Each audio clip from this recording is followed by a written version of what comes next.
Granite Finance Business School, High-Tech City, Hyderabad. BCom, BBA, PGDM, MBA. Call 900 SBI వివిధ FD పథకాల్లో పెట్టుబడి పెట్టడం ద్వారా వినియోగదారులకు స్థిరమైన ఆదాయంతో పాటు సురక్షితమైన రాబడి లభిస్తుంది. ముఖ్యంగా దీర్ఘకాలిక ఎఫ్డీలలో పెట్టుబడి పెట్టేవారికి మెరుగైన వడ్డీ రేట్లు లభిస్తాయి. ఒక వ్యక్తి ఎస్బీఐ ఏదైనా గరిష్ట నిర్దిష్ట ఎఫ్డి పథకంలో 3 లక్షల పెట్టుబడి పెడితే మెచ్యూరిటీ సమయంలో 1,58,974 వరకు హామీతో కూడిన వడ్డీని పొందొచ్చు. ఎస్బీఐ ప్రస్తుతం వివిధ కాల పరిమితుల ఎఫ్డీలపై 3.05% నుండి 7.15% వరకు వడ్డీ రేట్లను అందిస్తోంది.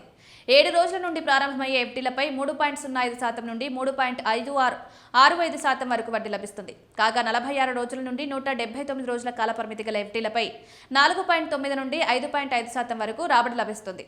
180 నుండి 210 రోజుల కాల పరిమితి గల ఎఫ్డీలపై 5.65 నుండి 6.25% వడ్డీ అందిస్తున్నారు. దీర్ఘకాలిక పెట్టుబడిదారులకు 5 నుండి 10 సంవత్సరాల కాల పరిమితి గల ఎఫ్డీలు మరింత ప్రయోజనకరంగా ఉంటాయి.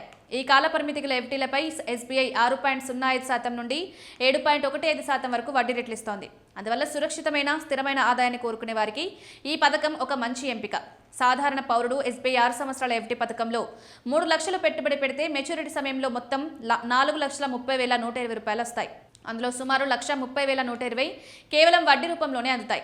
ఒక సీనియర్ సిటిజన్ అదే సమయంలో 3 లక్షలు డిపాజిట్ చేస్తే మెచ్యూరిటీ సమయంలో మొత్తం 4,56,276 వస్తాయి. ఇందులో సుమారు 1,56,276 వడ్డీగా ఉంటాయి. ఈ పథకంలో అత్యంత వయోవృద్ధులు ఎక్కువ ప్రయోజనాలు పొందుతారు.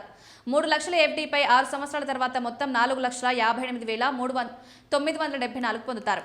అందువల్ల పదవీ విరమణ తర్వాత సురక్షితమైన స్థిరమైన ఆదాయాన్ని పొందడానికి ఎస్బీఐ ఎఫ్డీ ఒక ప్రజాదరణ పొందిన నమ్మదగిన పెట్టుబడిగా ఎంపికగా మారుతోంది.